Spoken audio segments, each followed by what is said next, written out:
Recuérdame tu nombre. Javier,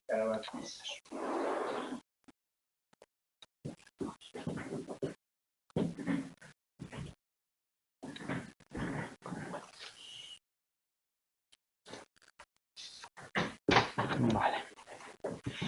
Bueno, pues esto está marcado. Perfecto. Bueno, pues comenzamos. Pasa un minutito. Venga, arrancamos con esto. Muy buenas tardes, ser bienvenidos a esta nueva sesión, a esta nueva clase de Historia del Mundo Contemporáneo del curso de acceso para mayores de 25 años.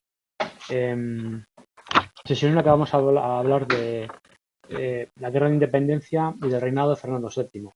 Dos cuestiones que generalmente se estudian de manera separada, que en el grado de historia esto lo vemos por separado, pero que aquí lo tenéis en un mismo tema, ¿vale? Primero la Guerra de Independencia, la Guerra de Independencia con Francia, etcétera, etcétera, y luego hablamos del reinado de Fernando VII y los tres grandes periodos que hay dentro de ese reinado. Antes de meternos con lo que es la Guerra de Independencia, tenemos que hacer una serie de consideraciones previas, o lo que yo aquí os llamo una serie de antecedentes, de qué pasa antes de que la guerra realmente comience. Y tenemos que tener en cuenta tres grandes cuestiones. La primera de ellas es lo que tiene que ver con la Revolución Francesa. Pensad que Carlos IV, que es el monarca que en este momento está en el poder durante la guerra, ha llegado al trono en el año 88, 1788. Un año más tarde comienza la Revolución Francesa y eso de alguna manera nos afecta. Primero porque somos un país vecino y lo que pasa en Francia nos afecta a nosotros. En segundo lugar porque también somos una monarquía y exactamente igual que sucede en Francia. Y en tercer lugar conviene recordar que los monarcas franceses y los monarcas españoles son parientes, son familia, son primos, son de la casa de Borbón, como los que tenemos ahora, ¿vale? Entonces, de alguna manera, todo aquello que sucede en Francia, esos efectos de la Revolución Francesa, por supuesto que nos afectan y de qué manera. Es cierto que nuestra política exterior durante estos años, estamos a caballo entre finales del 18, principios del 19, igual somos amigos de Francia, que luego más adelante somos amigos de Gran Bretaña, ¿vale? Depende cómo sople el viento, tenemos un aliado u otro. Inicialmente, en lo que nos vamos a convertir en varios momentos históricos es en aliados de Francia, ¿vale? Francia es nuestro aliado, ya digo que tenemos parientes en el trono de Francia, entonces, como tenemos parientes, firmamos unos pactos que se llaman los pactos de familia, que bueno, en el libro yo creo que nos los menciona, ¿vale? Que se llaman así porque en definitiva se firman entre primos, ¿no? Que son del mismo apellido, que son Borbones. En virtud de nuestros pactos de familia y luego más adelante ya con Napoleón como emperador, va a tener lugar la batalla de Trafalgar, que posiblemente os suene, esto también fue una novela. Pérez Reverte, yo creo que tiene alguna novela histórica sobre Trafalgar. Entonces, bueno, somos aliados de Francia. La cosa acaba bastante mal para la Marina española y la Marina francesa, que son derrotadas. Y es por eso por lo que Napoleón Bonaparte se olvida del mar, no quiere luchar en el mar con los británicos y prefiere decretar lo que Napoleón denominó, y lo veíamos en clases anteriores, el bloqueo continental, es decir, que ningún país pueda comerciar con los británicos.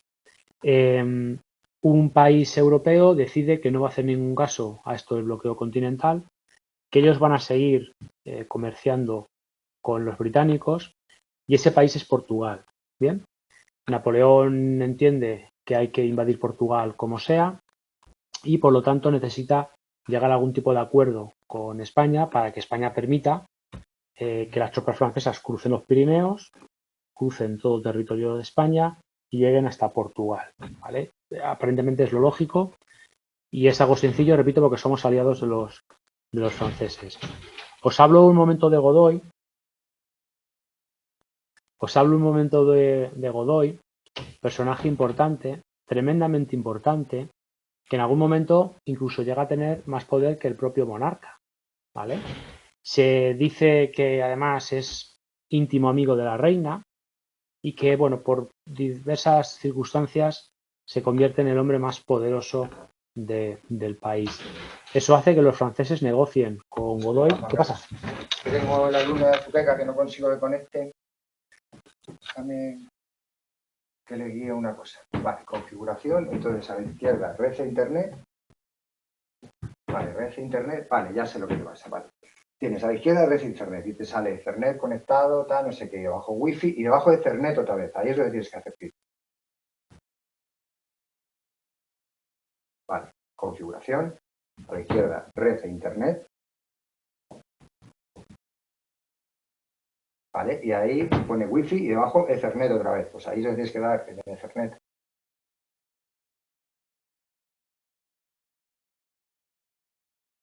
Vale, aquí es donde sale asignación de HTTP. Vale, es que Windows hace efectivamente es diferente. Vale, configurador de identificación, asignación de IP, no identificada.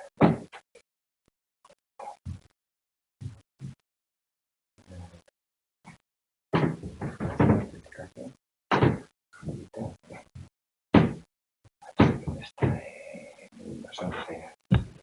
Próximo, selección, mostrar.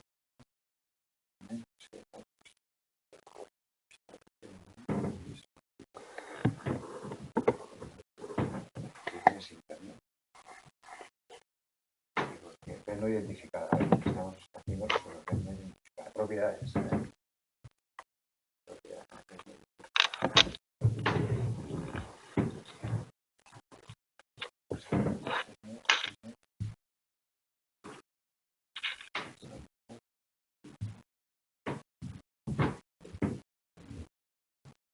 Una pregunta ya. Sí, dime mientras. Entonces, los pactos de familia hacen que Francia e Inglaterra sean aliados militares. No, Francia e Inglaterra siempre están enfrentados. Los que firman los pactos de familia, nada, chao, son España y Francia porque los reyes son familia. Los reyes españoles y los reyes franceses son primos. Por eso firman los pactos de familia. Y consisten Ayuda militar para luchar contra Gran Bretaña. Que Gran Bretaña es el enemigo de momento. Vale, o sea que en ese momento esto hace que sean aliados España y Francia. Eso es. Porque todavía no hemos empezado con la guerra. Vale, vale. Estamos en los años previos al conflicto. Vale, bueno, regresamos. Os está hablando de Godoy, que es el que firma el Tratado de Fontainebleau, tratado que permite que las tropas de Napoleón, las tropas francesas, crucen la frontera, crucen los Pirineos y se dirijan hacia Portugal, que, repito, el enemigo es Portugal, el enemigo es Gran Bretaña, y España y Francia somos aliados y amigos, ¿no? Las cosas van a cambiar, ya veréis, a partir de 1808. Bien, en esa fecha, 1808, comenzaba la Guerra de Independencia y comenzaba, antes de la guerra como tal, os tengo que hablar del motín de Aranjuez y de las abdicaciones de Bayona. Pues claro, Napoleón se va a dar cuenta que el rey que en ese momento hay, que es Carlos IV, y su hijo, el futuro Fernando VII, se llevan tremendamente mal. De hecho, Fernando está conspirando siempre que puede para quitar a su padre el poder, convertirse en rey, etcétera. Quizá por ello, Carlos no se fía del todo de los franceses y decide trasladar la familia real al Palacio de Aranjuez para desde Aranjuez poner rumbo hacia Cádiz y en Cádiz coger un barco que les llevase hasta América, hacia las colonias americanas, puesto que temía que lo que estaba haciendo Francia no era un paso hacia Portugal, sino que podía convertirse en una invasión y por tanto la familia real había que ponerla a salvo. Estas noticias llegan al municipio de Aranjuez, hay quien piensa que la familia real está siendo secuestrada, que Godoy está implicado en todo ello y se produce el asalto del Palacio de Godoy en Aranjuez, que por eso hablamos del motín. Un motín es un asalto, una revuelta, ¿vale? Son sinónimos. En ese motín de Aranjuez, en esa revuelta, Carlos IV deja de ser monarca, ya no es rey.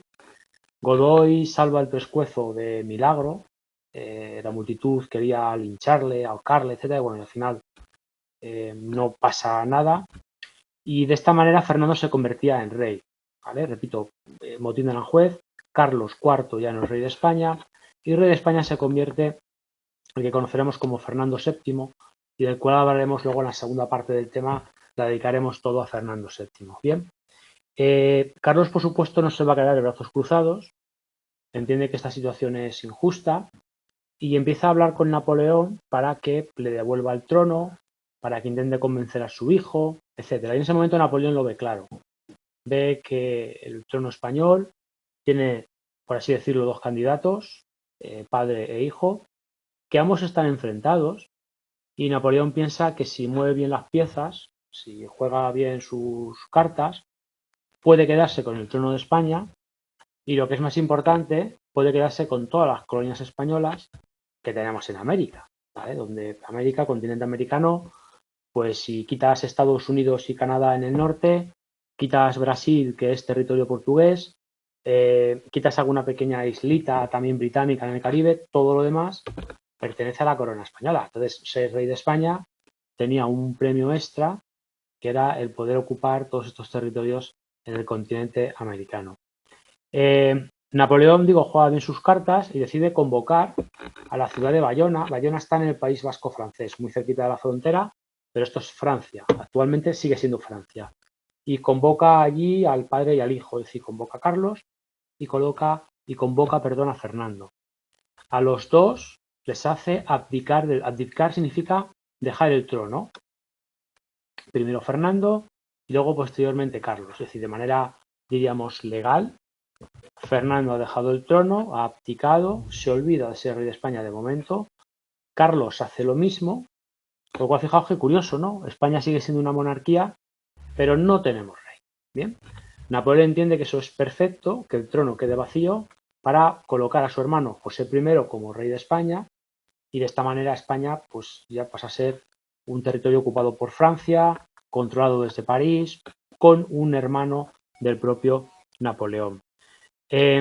Claro, cuando empiezan a llegar noticias de todo lo que está pasando, y nos situamos ya a principios del mes de mayo, concretamente el 2 de mayo, existen, distintas sospechas de qué está pasando, de esto es una invasión, de qué hacen aquí los franceses, y comienza la guerra de independencia, que oficialmente comienza con ese 2 de mayo, alzamiento de Madrid, de alguna otra ciudad, que se levanta contra los franceses, pero que lo primero que tienen que hacer es organizar la guerra.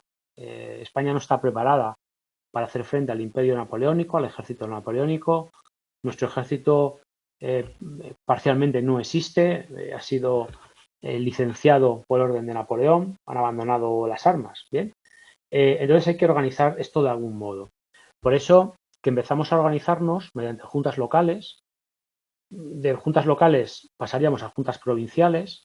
Cuando se juntan varias locales surge una provincial.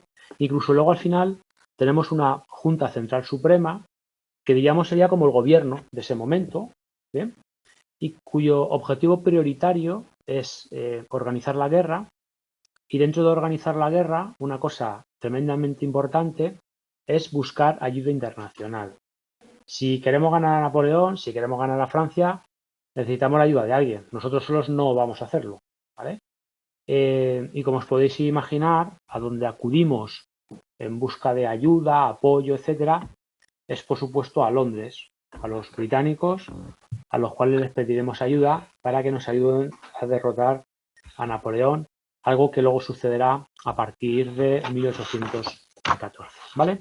Entonces, la guerra ya ha comenzado, está ahí planteada, y como era de esperar, pues los primeros enfrentamientos no sonríen a los intereses españoles, todo lo contrario, hasta que llegamos al mes de julio, en donde se produce una gran derrota francesa en la batalla de Bailén. ¿Bien? Bailén está en la provincia de Jaén, con lo cual, fijaos que si hablamos de Jaén y hablamos del mes de julio, estamos hablando de que hacía muchísimo calor. Hoy en día, ¿vale? Cualquier verano que queramos ir en julio a la provincia de Jaén, os garantizo que hace muchísimo calor, ¿vale? Entonces, parece ser que los franceses pierden parte de la batalla por falta de agua. Un gran ejército, unos 20.000 soldados aproximadamente, con sus caballos, etcétera, necesitan una enorme cantidad de agua, sobre todo para mantener un combate. En reposo necesitas beber mucho en verano, pues encima estás combatiendo, necesitas todavía una mayor cantidad de agua. Francia no dispone de esas reservas.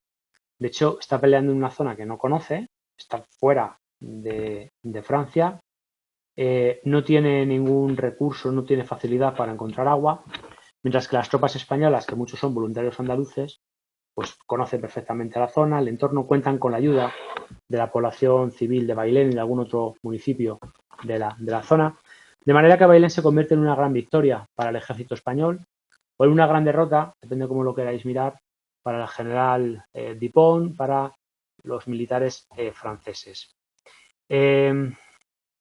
Los británicos consiguen llegar a Lisboa y de hecho José I, que parece se ha puesto nervioso, huye de Madrid, escapa hacia el norte de España a buscar la frontera con Francia.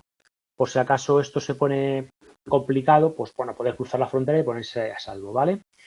Bueno, Napoleón recibe noticias de lo que ha pasado en Bailén, de esa derrota por las tropas españolas dirigidas por el general Castaños, y decide intervenir de manera directa. Ya no son sus generales, sino que va a ser él, con su propio ejército, con eso que conocemos como la Gran Armée, el Gran Ejército, un ejército bien equipado, bien preparado, que ha luchado en media Europa, es decir, son soldados ya experimentados. Pues bueno, el propio Napoleón viene a la península ibérica a dirigir la guerra.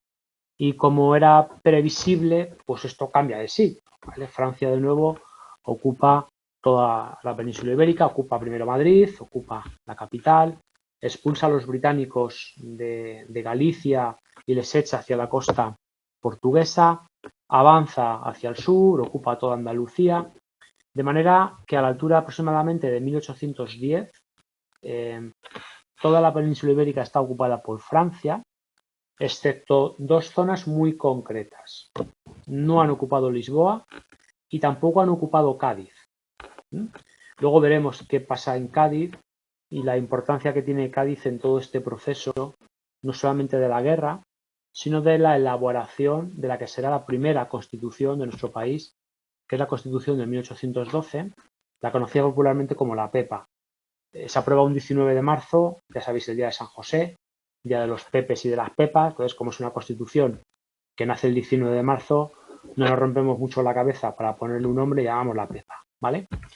Bien, antes de eso, en esta segunda etapa, se producen o cobra una especial relevancia todas aquellas luchas que no eran luchas que se hacían en el campo de batalla, que no eran enfrentamientos directos con el ejército francés, sino que era lo que los franceses denominaban hacer la guerra de manera pequeña, ¿vale? De ahí viene el término guerrilla, esa lucha de guerrillas, esa lucha de grupos no demasiado numerosos que atacan posiciones francesas, roban, saquean, se escapan inmediatamente, vuelven a hacer lo mismo, ¿vale? Esa manera de hacer una guerra pequeñita, a la que los franceses utilizan el término guerrilla, que es un término, una palabra que se ha incorporado a nuestro lenguaje habitual y que cuando hablamos del término guerrillas, pues hoy en día todo el mundo entiende más o menos qué es eso de una guerrilla. Bien, aquí tenemos personajes como Juan Martín Díaz el Empecinado, el cura Merino, Espocimina, tenemos varios nombres de estos que nos suenan, yo creo que más o menos a todos. La resistencia se da a ultranza en ciudades como Cádiz, Gerona o, por ejemplo, Zaragoza, ¿no? Donde destaca aquella figura casi mítica, ¿no? De Agustina de Aragón, del general Palafox, que es quien dirige la resistencia en Zaragoza. Entonces, bueno, pues hay varios ejemplos, ¿no? De ciudades que resisten durante varios meses el asedio francés. Bien, la última fase de la guerra se rompe o comienza a partir del año 13, a finales del 12. Y es que Napoleón ha roto la tregua que tenía con el zar, por lo tanto ahora tiene que preocuparse no solamente de lo que pasa en España, sino que tiene que preocuparse también de lo que pasa en el frente ruso. Y claro, si tuviésemos un mapa de Europa lo veríamos bastante claro, ¿no? Pero bueno, nos hacemos a la idea de dónde está España, de dónde está Rusia, de la enorme distancia que hay entre los dos países, así que coincidiréis conmigo en que mantener dos frentes a la vez es imposible, es muy difícil ahora, siglo XXI, con lo cual imaginaos en 1812 eso es totalmente inviable. Y Napoleón toma una decisión, no sabemos si acertada o no, bueno, pero él decide desviar tropas de la península ibérica, sacarlas de aquí para enviarlas a Francia y que vayan posteriormente a Rusia, porque considera que los rusos son más peligrosos, más interesante hacer la guerra en Rusia que no hacerla en España. De manera que, bueno, se retiran soldados y eso coincide con la llegada de tropas británicas a la costa de Portugal. Así que los franceses se encuentran en inferioridad numérica, casi por primera vez desde el comienzo de la guerra, y es por ello que las tropas españolas, británicas y también portuguesas, por cierto, derrotan a los franceses en las batallas de Arapiles, Vitoria y finalmente San Marcial. ¿Vale? San Marcial es la última, justo en la misma frontera. Antes de cruzar al territorio francés, pues bueno, son derrotados de nuevo allí las tropas francesas, con lo cual la guerra finalizaba en diciembre de 1813, perdonad, con el Tratado de Valencey, en el cual Napoleón reconocía su derrota, se ponía a punto y final a la guerra y otra cuestión importante, por cierto, es que Fernando VII se convertía en rey de España.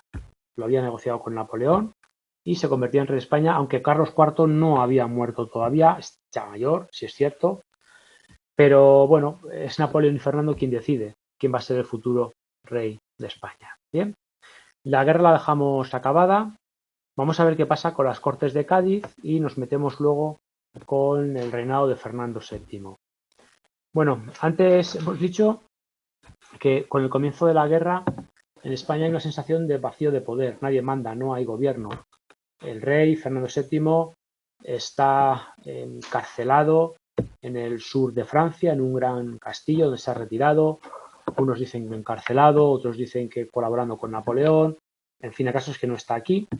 Y por lo tanto hay una sensación de vacío de poder, de quién dirige la guerra, quién dirige el país, etc. Es por ello que la convocatoria de Cortes que se hace es una convocatoria diferente, ¿no? Las Cortes antes las convocaba solamente el rey, pero ahora no puede convocarlas el rey porque el rey no está en España. Entonces, se hace una convocatoria diferente y se convocan en la única ciudad donde se pueden convocar. El resto de España está ocupado por Francia y la única ciudad donde no hay presencia francesa es precisamente en Cádiz, ¿vale? Por eso que la Constitución y las Cortes que hay previas se convoquen en esta ciudad. Los diputados llegan de toda España y dentro de los diputados que hay, vemos que hay como distintas tendencias. Hoy diríamos que hay distintos grupos políticos. Quizás en 1812 hablar de grupos políticos o de partidos políticos es exagerado, pero desde luego tendencias ideológicas sin ninguna duda que nos encontramos tres. Nos encontramos con los llamados absolutistas, que lo que buscan es volver al pasado, como si no hubiese pasado nada, monarca absoluto, ya está. Tenemos los llamados liberales, que son contrarios al antiguo régimen, que defienden la monarquía, sí, pero una monarquía constitucional, con una constitución que limite lo que el rey puede hacer, lo que no puede hacer, ¿bien? Que no sea un rey absoluto. Y luego tenemos un grupo minoritario que defiende una postura intermedia y que son los conocidos como ilustrados, muy influenciados por la Ilustración francesa y que reclaman cambios, modificaciones y mejoras en la política española, en la sociedad española, pero que no sean cambios drásticos, ¿vale? Que no sean cambios profundos. Bueno, la Constitución finalmente es aprobada, decía, después de muchas discusiones, etcétera. Es finalmente aprobada, os decía, un 19 de marzo, y se aprueban distintas cosas, ¿no? Aquí os lo he dividido en reformas políticas, reformas sociales, reformas económicas y luego al final os hablo de la Inquisición y del diezmo, ¿vale? Bueno, vamos con las reformas políticas, que son yo creo que las más evidentes. En primer lugar, se establece que el poder del rey está limitado, ya no puede hacer lo que le dé la gana, está limitado por arriba, mediante la soberanía nacional. Es decir, es la nación, es el pueblo, el que tiene la soberanía, el que tiene la capacidad, el que tiene el poder para elegir a los unos o a los otros, para determinar quién gobierna. Es decir, el rey no puede hacer lo que le dé la gana, ¿vale? Esto es algo revolucionario. En Europa eso no pasa en 1812. Pasa en Gran Bretaña, que ellos habían ya ejecutado a su rey, habían hecho la revolución liberal, Y en Gran Bretaña el modelo sí que es una monarquía parlamentaria, pero en el resto de Europa no hay nada parecido, ¿eh? Entonces, esto que se pretende hacer con la Constitución de Cádiz es algo tremendamente revolucionario. También es tremendamente revolucionario la segunda cuestión que aquí os planteo, que es la división de poderes. ¿Vale? ¿Os acordáis? Con aquello del legislativo, el ejecutivo y el judicial. 3 poderes que tienen que estar separados, que tienen que ser independientes, que uno no influye en el otro. Bien, pues eso aparece también en la Constitución de Cádiz, que por eso digo que es algo tremendamente revolucionario. Aparecen también cambios en lo que tiene que ver con la sociedad. Y, por ejemplo, se establece la igualdad de todos los ciudadanos ante la ley, algo que será discutible que se consiga, pero el objetivo es ese, ¿no? Que seamos todos iguales, que no haya diferencias en función de quién es tu padre y quién es tu madre, de cuál es tu apellido, no debería haber ningún tipo de diferencia, y eso queda regulado de alguna manera en la Constitución. Quedaban abolidos, por tanto, los señoríos, los mayorazgos, y desde el punto de vista económico también se llevan a cabo importantes reformas. Reformas que tienen que ver sobre todo con la liberalización de la economía y por lo tanto con la supresión de los gremios. Os recuerdo que esto de los gremios eran instituciones de origen medieval, asociaciones profesionales, si queréis, ¿no? Para darle un toque más actual, ¿no? En donde agentes de un mismo trabajo, de un mismo oficio se reunían. Y principalmente lo que intentaban hacer era controlar los precios, establecer un mismo precio para todos los productos, da igual quién los haga, y si hay un gremio de carpinteros que tienen que hacer mesas de estudio, pues que el precio de una mesa de 2 metros por 1 sea siempre 3 y sea siempre 3. De manera que lo que se está planteando es que no haya ningún tipo de libertad económica, ¿vale? Eso es lo que plantean los gremios. Los gremios. La Constitución se carga a los gremios y por eso decimos que lo que se defiende es la liberalización económica. Tú que eres carpintero, pones el precio que te da la gana, no el que te dice el gremio. Tú pagas a tus empleados lo que estimas oportuno. No tienes que pagar 5, porque sea lo que establece el gremio. Pues si tienes trabajadores que trabajen bien, a lo mejor le pagas 7, y si tienes alguno que trabaja peor, pues a lo mejor le pagas 4, ¿vale? Es decir, suponía la liberalización de la economía, que es algo que en Europa ya se había hecho. Digamos con un poco de retraso, como casi siempre, pero aquí también llega esa liberalización de la economía. Y 2 últimas cuestiones que tenían que ver con la religión, por tanto estamos hablando de temas tremendamente espinosos en España, era la desaparición de la Inquisición y la desaparición del diezmo. El diezmo, ya sabéis, es un impuesto que supone la 10ª parte, ¿vale? Pues eso, como es la 10ª parte, pues es el diezmo. Y luego la Inquisición, que era ese tribunal eclesiástico ideológico, que lo controlaba todo y que, bueno, vigilaba por el cumplimiento de la doctrina eclesiástica, etcétera, etcétera. Bueno, pues todo eso desaparece. Con estas 2 últimas cuestiones podemos imaginarnos que gran parte de la Iglesia española no va a ver con buenos ojos la llegada de la Constitución, no ven nada claro que esto de los liberales, que esta ideología sea beneficiosa para sus intereses, y de hecho ahora veremos a continuación que van a apoyar a Fernando VII en cuanto que regrese del exilio, ¿vale? Entonces, la Constitución tiene una vida muy corta, repito, es aprobada el 19 de marzo de 1812. Vamos a ver lo que dura, ¿vale? Ya veréis que dura bastante poco. Bueno, vamos con Fernando VII, vale, son y media, perfecto. Cuyo reinado se divide en 3 grandes etapas.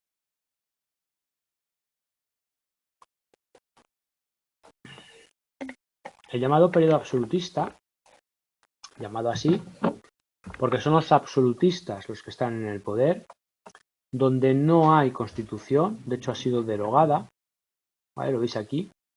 Derogar significa quitar, ¿vale? Cuando quitas una constitución, no dices que quitas la constitución, no dices que la suprimes, utilizas el verbo derogar, ¿vale? Que se utiliza para leyes o para, en este caso, una constitución que es la ley de todas las leyes, ¿vale? Luego veremos un trienio liberal, 3 añitos. Luego incluso vemos todavía una segunda etapa absolutista, que es lo que se conoce como la década absolutista, ¿vale? Es decir, van sexenio, trienio y década, porque duran 6, 3 y 10 años respectivamente. Bien, pero bueno, os he metido esta imagen para que en una sola imagen veáis las 3 etapas de Fernando VII y ahora vamos explicando una a una, ¿vale? Bueno, vale, pues las tengo aquí las 3, un segundo. Vale, bueno, tengo aquí la información, os lo voy contando yo. Esta primera etapa es lo que se conoce como el sexenio absolutista, en el cual Fernando VII efectivamente regresa a España, ya os digo que está en Francia, y una de las primeras decisiones que toma es trasladarse a Valencia y allí recibe el apoyo de un grupo importante de militares absolutistas que le dicen que por qué no se carga la Constitución, que por qué no deroga la Constitución, que si el rey decide derogar la Constitución, por supuesto el rey contará con el apoyo de todos estos diputados absolutistas, militares absolutistas, etcétera. Y de hecho le presentan un manifiesto, un documento, yo creo que el libro os habla de él, que es el manifiesto de los persas. Esto a veces puede llevar a algún tipo de equivocación, porque claro, un documento en la historia de España que se llama Manifiesto de los persas, pues a priori esto chirría, no sé qué pintan los persas entremezclados con la historia de España, ¿vale? Y se llama así porque el documento, el texto que presentan, comenzaba con la siguiente frase, ¿vale? Decía lo siguiente.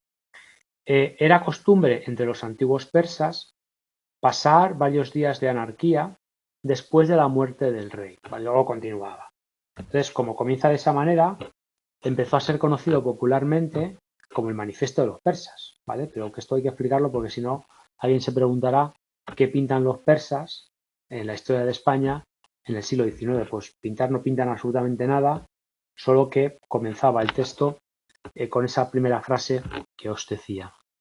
Bueno, este manifiesto de los persas le brindan al rey la posibilidad de cargarse la Constitución, derogar la Constitución y convertirse en un rey absolutista, que es lo que hace unas semanas más tarde, en el mes de mayo de ese año 12, publica un decreto en el cual nos cargamos, tacho, ¿no? Nos cargamos la Constitución y gobernamos sin Constitución, por tanto, de manera absoluta, ¿vale? Bueno, a los liberales les quedan pocas opciones, es decir, aquellos que defienden el tener una Constitución, sea la de Cádiz o sea otra, no están conformes con esta situación y deciden que lo único que pueden hacer es dar un golpe de Estado, llevar a cabo un pronunciamiento. Tenemos varios intentos, fracasan varios de ellos, pero hay uno, el del comandante Riego, tenéis aquí el apellido, que más se escribe con el ratón, ¿vale? Tenéis aquí al comandante Riego, que da un golpe de Estado en un pequeño pueblo de la provincia de Sevilla. El pueblo se llama Cabezas de San Juan, con un grupo militar, con un contingente militar que estaba preparado para salir rumbo a América, a nuestras colonias, donde estamos en plena guerra de independencia. Entonces, estas tropas están preparadas para salir hacia América, pero nunca salieron hacia América. Son las que se levantan en contra de Fernando VII y por tanto este levantamiento, este pronunciamiento de Riego, tiene dos consecuencias en la historia de España. Primero, porque va a dar lugar, ahora lo veremos cómo, al trienio liberal, y en segundo lugar porque propicia la independencia final de las colonias españolas en Hispanoamérica, un proceso que veremos luego al final muy rápidamente. Intentaremos en 5 minutillos comentar alguna cosa de las colonias españolas, de su independencia en estas fechas y poco más porque no creo que haya mucho más tiempo. Bueno, uno de estos pronunciamientos, uno de estos golpes de Estado, decía, acaba triunfando y da lugar a un segundo periodo que es lo que conocemos como trienio liberal, llamado así porque dura 3 años, por eso es trienio, y liberal porque son los liberales los que están en el poder. O dicho de otra manera, la Constitución de nuevo vuelve a estar en funcionamiento. Arriba la Constitución nos la hemos cargado, abajo veremos que la Constitución también nos la cargamos, en esta etapa central, por eso lo del liberal, la Constitución está en vigor. Y todo esto, repito, con el mismo rey, que a veces hay quien se equivoca ya, pero Fernando sigue siendo rey.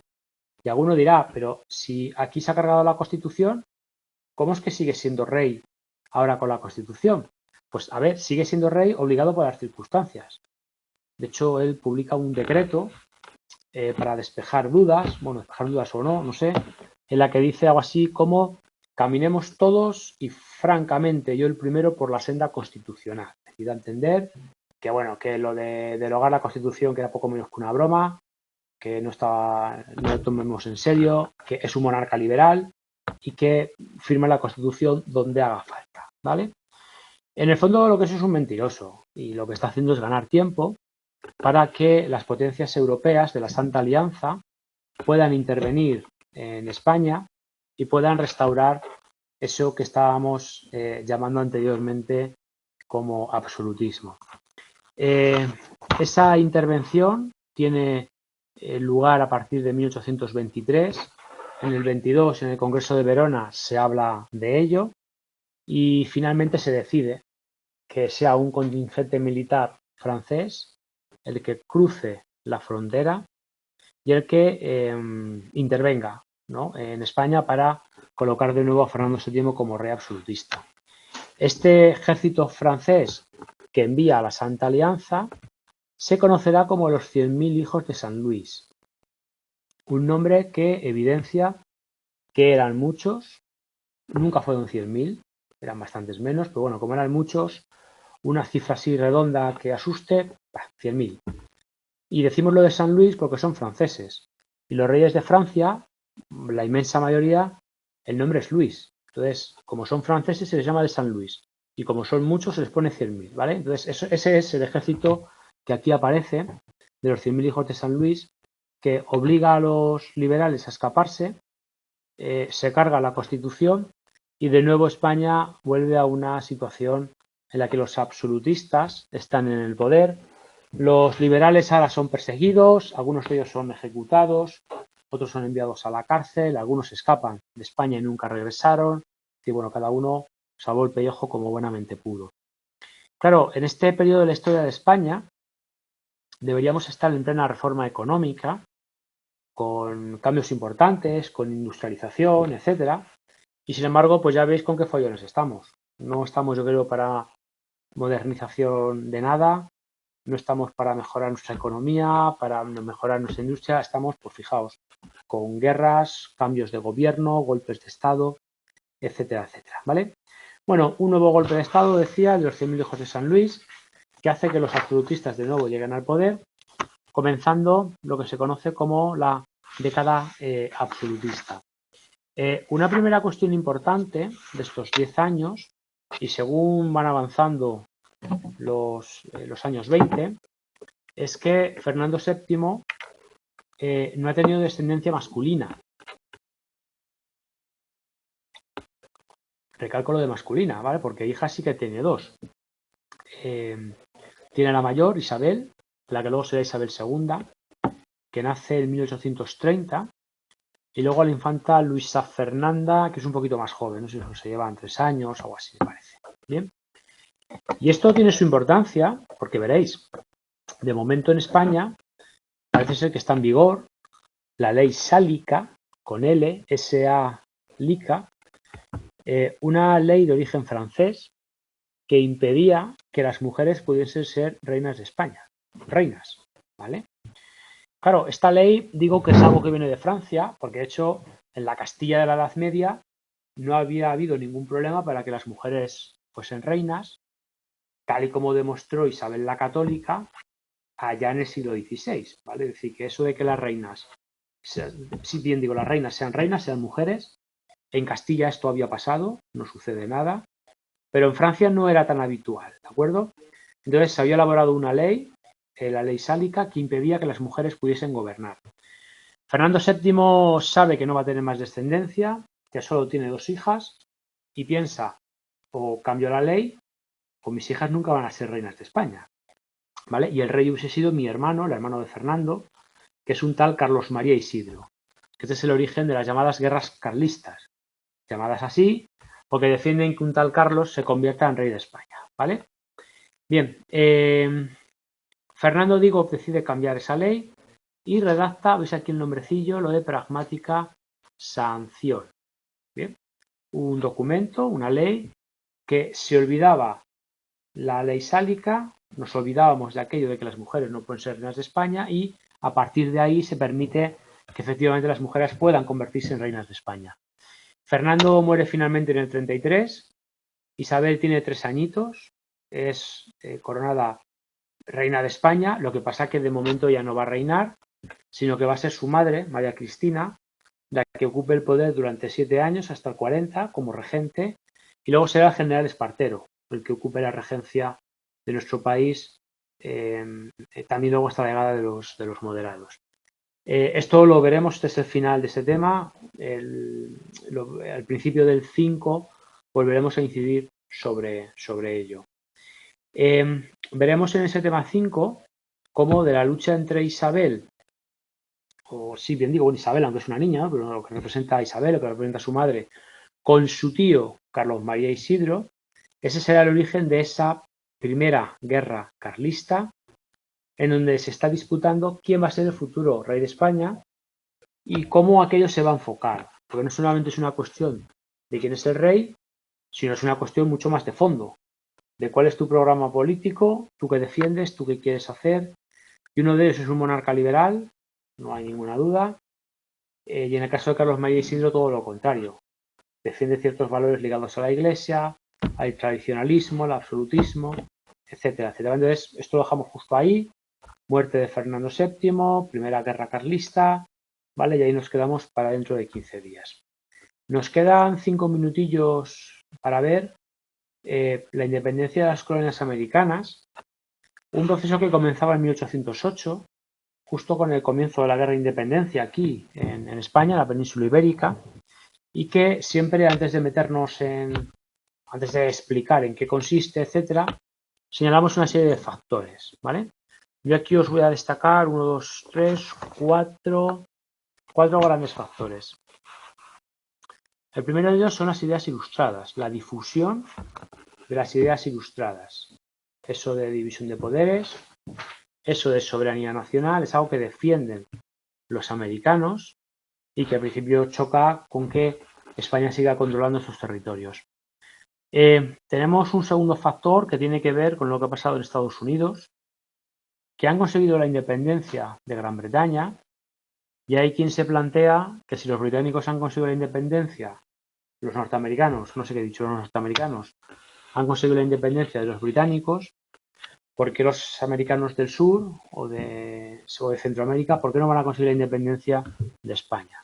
Entonces, el ejemplo está ahí, cercano en el tiempo y cercano físicamente. ¿Bien? El papel de los criollos.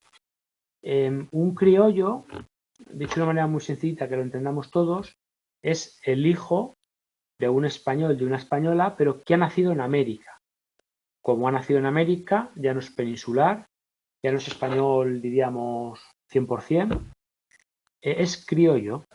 Y eso significaba, por cierto, que ciertos privilegios ya no los tenía, ¿vale? Un criollo paga impuestos, un peninsular no paga impuestos, un peninsular puede ocupar una audiencia territorial, puede ser virrey, puede ocupar ciertos cargos importantes, mientras que un criollo nunca va a ocupar ninguno de estos cargos. Y eso, entenderéis, yo creo que era un agravio comparativo frente a estas élites criollas que, repito, son hijos de españoles, pero que han nacido en América. Ya está, no hay otro. Esos son criollos.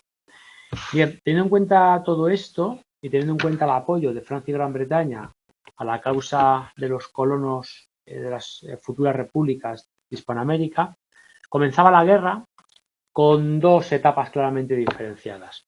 Una que va de 1808 a 1815, donde casi no pasa nada. Simón Bolívar ya es Simón Bolívar, es cierto, ya ha intentado hacerse con el poder, no lo ha conseguido. Y luego hay una segunda etapa, mucho más movida, que esta sí que es la que finaliza con la independencia de las colonias, que va desde 1816 hasta el 24, ¿vale? En la que las tropas españolas son finalmente derrotadas en la batalla de Ayacucho, en Perú, poniendo punto y final a unas conquistas, a un imperio que había empezado allá en el siglo XV, ¿os acordáis? Con aquello de 1492, la llegada de Colón, etcétera, que habían resistido como buenamente han podido y que, bueno, pues finalmente estos territorios se convertían todos, o prácticamente todos, en independientes. Claro, el final de la guerra de independencia de las colonias españolas en Hispanoamérica no supone la paz, la tranquilidad, la armonía, ni muchísimo menos. A partir de este momento, tanto en la segunda parte del XIX como luego en el siglo XX, asistiremos en Hispanoamérica a un sinfín de problemas fronterizos, guerras fronterizas, a la existencia de distintos sistemas de gobierno, porque hasta ese momento todo había pertenecido a España, no había que pensar mucho, no había que discutir, esto pertenece al gobierno español y ya está. Pero ahora se convierten en territorios independientes, en estados independientes, repúblicas independientes. ¿Y cómo nos organizamos? ¿A quién hacemos caso? ¿Qué tipo de república somos? ¿Una república liberal? ¿Una república conservadora? ¿Una república centrada? ¿Una república federal? ¿Qué elegimos? Entonces, bueno, pues la historia de Hispanoamérica va a estar repleta de conflictos de todo tipo y condición. A lo largo del XIX y todavía en el siglo XX, pues tenemos unas cuantas dictaduras militares. Bien. Bueno, llegamos al final. Perfecto. Llegamos al final del tema de hoy. No sé si tenéis alguna cuestión, alguna pregunta, algo que se